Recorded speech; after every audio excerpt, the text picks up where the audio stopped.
નમસ્કાર ગુજરાત, આજના મુખ્ય સમાચારની અંદર ગુજરાતવાસીઓ થઈ જાજો તૈયાર। આગામી 3 દિવસ ભારેથી અતિ ભારે વરસાદને લઈને અંબાલાલ પટેલની ડરામણી આગાહી।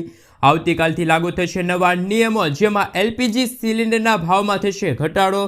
પાન કાર્ડ, આધાર કાર્ડ ધારકો આપે ધ્યાન, રાશન કાર્ડ ધારકો માટે અંતિમ તક। વાહન ચાલકો થઈ જાજો સાવધાન। જુલાઈ મહિનામાં 13 દિવસ બેંકો બંધ રહેશે। બોર્ડની પરીક્ષા વર્ષમાં 2 વખત લેવામાં આવશે।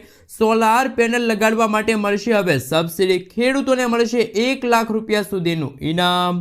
લાડલી બેન યોજનાની શરૂઆત, બહેનોને મળશે દર મહિને 1500 રૂપિયાની સહાય। ખેડૂતોના 2 લાખ રૂપિયા સુધીના દેવા માફ થશે। ગરીબોને મળશે 10,000 રૂપિયાની ભેટ। અને આજના સૌથી મોટા ખેડૂત ઉપયોગી સમાચાર જાણીશું આજના આ વિડીયોની અંદર। મિત્રો, દરેક સમાચાર, દરેક માહિતી જણાવીએ એ પહેલા ગુજરાતના જે પણ મિત્રો ચેનલ પર જો પહેલી વાર આવ્યા હોય તો મિત્રો ખાસ કરીને વિડીયોને એક લાઇક કરી ચેનલને સબસ્ક્રાઇબ કરવાનું ભૂલતા નહીં। સાથે આજનો આ વિડીયો છે જેને અંત સુધી જોતા રહેજો।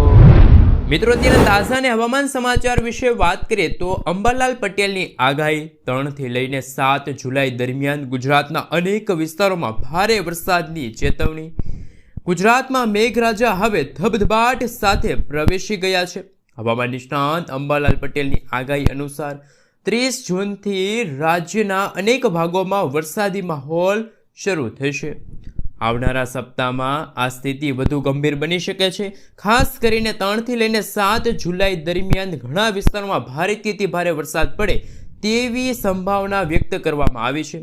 હવામાન વિભાગે 2 અને 3 જુલાઈના રોજ ઓરેન્જ એલર્ટ જાહેર કર્યું છે, જ્યાં ભારે વરસાદ પડવાને લઈને ચેતવણી જાહેર કરવામાં આવી છે। રાજ્યના અનેક ભાગોમાં સામાન્યથી લઈને ભારે વરસાદ પડવાની શક્યતા હોવાથી તંત્ર અને નાગરિકોને સાવચેતી રાખવાની સૂચના આપવામાં આવી છે। બાકીના દિવસોમાં રાજ્યમાં યલો એલર્ટ જાહેર કરવામાં આવ્યું છે, જે હળવાથી લઈને મધ્યમ વરસાદ દર્શાવે છે। દરિયાઈ કાંઠાના વિસ્તારો માટે પણ ચેતવણી જાહેર થઈ છે। દક્ષિણ ગુજરાતના દરિયાઈ કાંઠાના વિસ્તારોમાં વાવાઝોડા જેવી સ્થિતિ સર્જાઈ શકે છે। તેને ધ્યાનમાં રાખીને આગામી 5 દિવસ સુધી માછીમારોને દરિયો ન ખેડવા સૂચના આપવામાં આવી છે।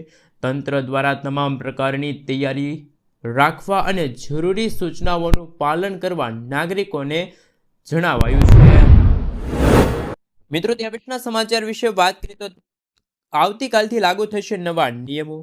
જૂન મહિનો પૂરો થવાનો છે અને જુલાઈ મહિનાની શરૂઆત હવે થવા જઈ રહી છે। દર મહિનાની જેમ દેશમાં 1 તારીખે પણ ઘણા મોટા ફેરફારો લાગુ થવાના છે। આ દરેક ઘર અને દરેક ખિસ્સાને અસર કરી શકે છે।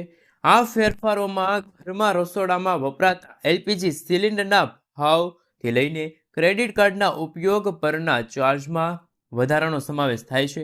એટલું જ નહીં, ભારતીય રેલવે 1 જુલાઈથી તેના નિયમો પણ બદલાવા જઈ રહી છે। મિત્રો, પહેલા ફેરફાર વિશે વાત કરીએ તો એલપીજી સિલિન્ડરના ભાવને લઈને અગત્યના સમાચાર સામે આવી રહ્યા છે।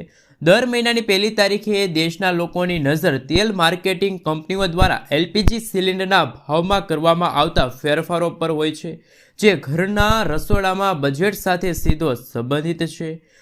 જૂન મહિનાની શરૂઆતમાં તેલ કંપનીઓએ 19 કિલોગ્રામના કોમર્શિયલ ગેસ સિલિન્ડરના ભાવ ઘટાડીને તેમાં પ્રતિ સિલિન્ડર 24 રૂપિયા સુધીનો ઘટાડો કર્યો હતો।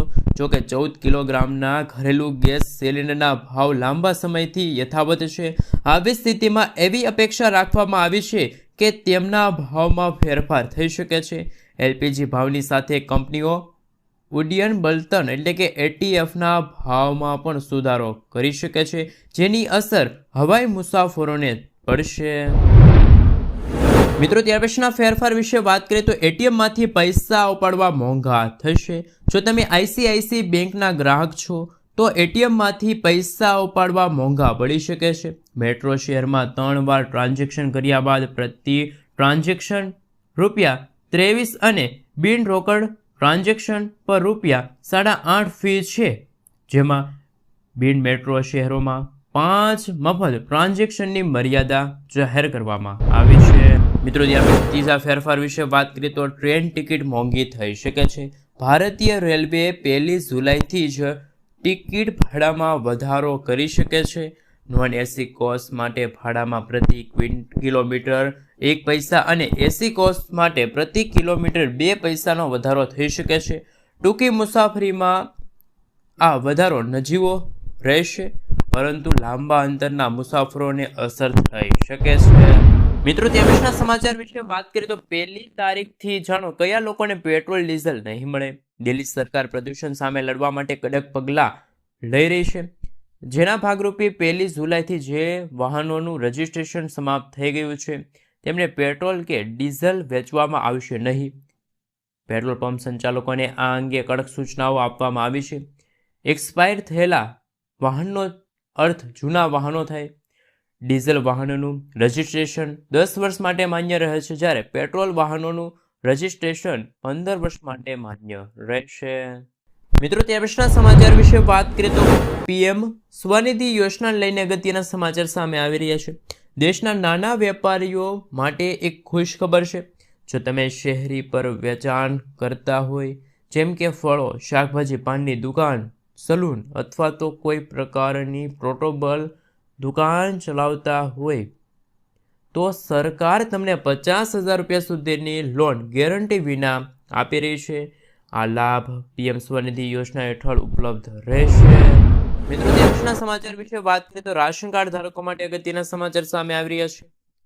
જો તમે હજુ સુધી રાશન કાર્ડનું ઈ-કેવાયસી કરાવ્યું નથી તો તમારા માટે 30 જૂન 2025 અંતિમ તારીખ જાહેર કરવામાં આવી છે, કારણ કે આ કેવાયસી કરવાની છેલ્લી તારીખ છે. જો તમે આ સમય સુધીમાં કેવાયસી પ્રક્રિયા નહીં કરો, રાશન કાર્ડને આધાર કાર્ડ સાથે લિંક નહીં કરો, તો તમને મફત અનાજ મળવાનું બંધ થઈ શકે છે. જે સભ્યનું નામ રાશન કાર્ડમાં છે તેમને ઈ-કેવાયસી કરાવેલું નથી. મિત્રો, તે પછીના સમાચાર વિશે વાત કરીએ તો કે લાડલી બહેન યોજનાને લઈને મહારાષ્ટ્રમાં ફરી એકવાર રાજકારણ ગરમાઈ ગયું છે. મહારાષ્ટ્ર સરકારે ફરી એકવાર પ્લાનમાં ફેરફારો કર્યા છે. આ યોજના હેઠળ 5 લાખ મહિલાઓને 1,500 રૂપિયાના બદલે 500 રૂપિયા મળશે.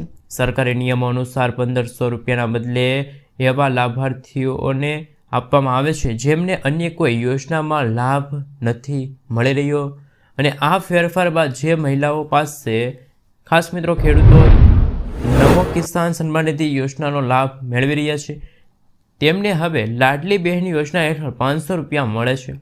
હકીકતમાં નમો કિસાન સન્માન નિધિ યોજના હેઠળ રાજ્ય સરકાર 6,000 રૂપિયા અને કેન્દ્ર સરકાર 6,000 રૂપિયા આપે છે, આમ કુલ 12,000 રૂપિયા, જ્યારે લાડલી બહેન યોજના અંતર્ગત 18,000 રૂપિયા આપવામાં આવે છે. અને મિત્રો, આપણે જણાવી દઈએ તો કે કિસાન સન્માન નિધિ યોજનાનો હપ્તો લેનારા વાલા અને બહેનોને વાર્ષિક માત્ર બાકીના 6,000 રૂપિયા અને તફાવતના દર મહિને 500 રૂપિયા મળશે. વાસ્તવમાં લાડલી બહેન યોજનાના લાભાર્થીઓ માટે શરત છે કે જે તેઓ અન્ય કોઈ સરકારી યોજનાનો લાભ જ એ લઈ રહ્યા નથી. આ એમના લઈને સૌથી મોટા સમાચાર સામે આવી રહ્યા છે. મિત્રો, આગળના સમાચાર વિશે વાત કરીએ તો અગત્યના સમાચાર કે જુલાઈ મહિનામાં બેંકો બંધ રહેશે. આ વખતે જુલાઈમાં 13 દિવસ બેંકો છે બંધ રહેશે. આપણે મિત્રો જણાવી દઈએ તો ખૂબ જ અગત્યના સમાચાર સામે પણ આવી રહ્યા છે. એ પ્રમાણે વાત કરીએ તો આ રજાઓ વિવિધ રાજ્યોમાં અલગ અલગ દિવસમાં રહેશે. તેથી ખાસ મિત્રો જે બેંકમાં જવા પહેલાં પણ સૌથી મોટા સમાચાર સામે આવી રહ્યા છે. જોકે બેંક રજાનો અર્થ એ થાય છે કે નાણાં બધા કામ અટકી જાય અને પૈસા છે એ મિત્રો ટ્રાન્સફર કરવામાં માગતા હોય તો સૌથી મોટા સમાચાર સામે આવી રહ્યા છે કે અંતર્ગત હવે કેટલાક નિયમો છે એમાં ફેરફાર થયો છે. હવે શાખા જવાની ખાસ મિત્રો આપણે જણાવી દઈએ તો મોટા રકમ વ્યવહારો આવી સ્થિતિઓ જો તમે જુલાઈમાં બેંક જવાનું વિચારી રહ્યા છો તો ખાસ મિત્રો તમામ રજા યાદી લિસ્ટ છે એ જાહેર કરી દેજો. મિત્રો, ત્યાર પછીના સમાચાર વિશે વાત કરીએ તો પાન કાર્ડ અને આધાર કાર્ડ ધારકો આપે ધ્યાન, એમના લઈને મિત્રો અગત્યના સમાચાર સામે આવી રહ્યા છે.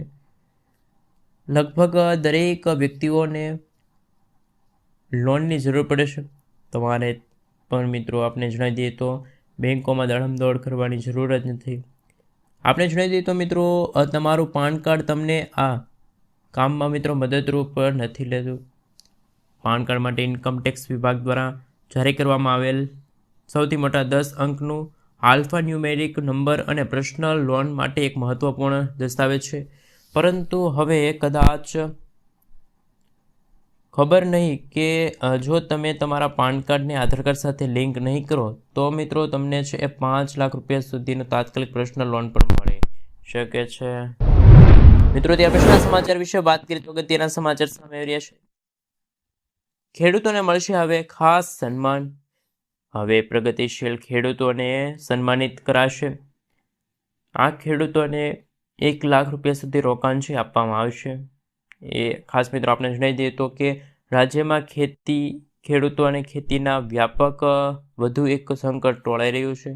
સરદાર પટેલ કૃષિ સંશોધન પુરસ્કાર યોજના અંતર્ગત 1 લાખ રૂપિયા સુધીના રોકડ આપણે મિત્રો જણાવી દઈએ તો અગત્યના સમાચાર સામે આવી રહ્યા છે. જિલ્લા ખેતીવાડી અને અધિકારીઓને સૌથી મોટા સમાચાર કે શાકભાજી અંતર્ગત અને જે સૌથી મોટા અરજીના સમયગાળા સમાચાર મળી રહ્યા છે. મિત્રો આગળના સમાચાર વિશે વાત કરીએ તો અગત્યના સમાચાર સામે આવી રહ્યા છે. એમના વિશે મિત્રો વાત કરીએ તો કે 2 લાખ રૂપિયા સુધીની લોન માફ થશે. એક માહિતી અનુસાર ગુજરાતમાં કુલ 53 લાખથી પણ વધુ યાદીઓ નોંધાયેલી છે, જેમાંથી પણ મિત્રો 18,000 આ સાથે મિત્રો તમને જણાવી દઈએ તો કે જ્યારે 31 જાન્યુઆરી 2023ની સ્થિતિ સર્જાણી હતી ત્યારે પણ મિત્રો આપણે જણાવી દઈએ તો કે જ્યાં જુઓ ત્યાં પાણીના દ્રશ્યો સામે આવ્યા હતા. આમ સતત વધતી મોંઘવારીના કારણે દિલ્હી સરકારે આપણે જણાવી દઈએ તો મિત્રો સૌથી મોટા સમાચાર સામે આવી રહ્યા છે કે જ્યારે મિત્રો સરકાર ખેડૂતો પાસે 2 લાખ સુધીનું દેવું છે માફ કરવામાં આવશે. આપણે મિત્રો જણાવી દઈએ તો કે મિત્રો ત્યાર પછીના સમાચાર વિશે વાત કરીએ તો અગત્યના સમાચાર સામે આવી રહ્યા છે. બોર્ડની પરીક્ષા વર્ષમાં 2 વાર યોજવામાં આવશે. બોર્ડ પરીક્ષા અંગે મોટો નિર્ણય લેવામાં આવ્યો. 2025થી બોર્ડની પરીક્ષા છે મિત્રો 2 વાર લેવામાં આવશે. નવી શિક્ષણ નીતિ હેઠળ વર્ષમાં 2 વખત લેવામાં આવશે. પછી ધોરણોને CBSE મંજૂરી આપી છે. પરીક્ષાઓને અન્ય તબક્કાઓમાં સામેલ થવાનું છે. આપણે મિત્રો જણાવી દઈએ તો અગત્યના સમાચાર પણ સામે આવી રહ્યા છે. મિત્રો ત્યાર પછીના સમાચાર વિશે વાત કરીએ તો કે અગત્યના સમાચાર સામે આવી રહ્યા છે. એમના વિશે મિત્રો વાત કરવામાં આવે તો 15 દિવસ ચૂંટણી કાર્ડ બની જશે. ભારત ચૂંટણી આયોગ એક નવું સ્ટાન્ડર્ડ ઓપરેટિંગ પ્રોસિજર જાહેર કરવામાં આવ્યું છે, જે અંતર્ગત ચૂંટણી કાર્ડ પર 15 દિવસમાં પહેલી વાર જશે. આ નિયમ મુખ્યમંત્રી આ સાથે મિત્રો આપણે જણાવી દીધું તો અગત્યના સમાચાર સામે આવી રહ્યા છે. એમને લઈને કે ડૉક્ટર વિવેક જોશી દ્વારા સૂચનાઓ જાહેર કરવામાં આવી છે. અને મિત્રો હાલ તમે જોઈ શકો છો પહેલાંની જેમ જ હાલમાં ખૂબ જ અગત્યના સમાચાર પણ સામે આવી રહ્યા છે. મિત્રો ત્યાં પછીના સમાચાર વિશે વાત કરીએ તો સોલાર પેનલ લગાવવા માટે મળશે હવે 78,000 રૂપિયાની સબસિડી. તમે પણ મિત્રો કાળઝાળ ગરમીમાં વધતા વીજળીના બિલથી પરેશાન છો તો સરકારની આ યોજના દ્વારા સબસિડી દ્વારા સોલાર પેનલ લગાડી શકો છો. તમને જણાવી દઈએ તો ભારત સરકાર દ્વારા પ્રધાનમંત્રી સૂર્ય ઘર ફ્રી ખાસ મિત્રો જે વીજળી યોજના ચલાવવામાં આવે છે, જેના હેઠળ તમને મફતમાં સોલાર પેનલ લગાડવા માટે સરકાર દ્વારા સબસિડીની સેવા પૂરી પાડવામાં આવે છે. અલગ અલગ વોટના સોલાર પેનલ લગાડવા માટે અલગ અલગ સબસિડી આપવામાં આવે છે. આ યોજનાનો લાભ લેવા માટે તમારે નજીકની વેબસાઇટ જેમ કે PM ખાસ મિત્રો જે યોજના છે એટલે કે મિત્રો જે સૂર્ય યોજના છે એ અંતર્ગત તમારે અરજી કરવાની રહેશે મુલાકાત લઈને. આ સાથે મિત્રો PM સૂર્યઘર મફત વીજળી યોજના વિશે વાત કરીએ તો તમને જણાવી દઈએ તો આ યોજના 1 કિલોવોટના સોલાર પેનલ લગાડવા માટે 30,000 રૂપિયાની સબસિડી આપે છે. બીજી તરફ 2 થી 3 કિલોવોટના સોલાર પેનલ લગાડવા માટે 6,000 રૂપિયાની સબસિડી આપવામાં આવે છે. 3 કિલોવોટના સૌથી વધુ સોલાર પેનલ લગાડવા માટે 78,000 રૂપિયાની સબસિડી છે એ જોઈએ છે.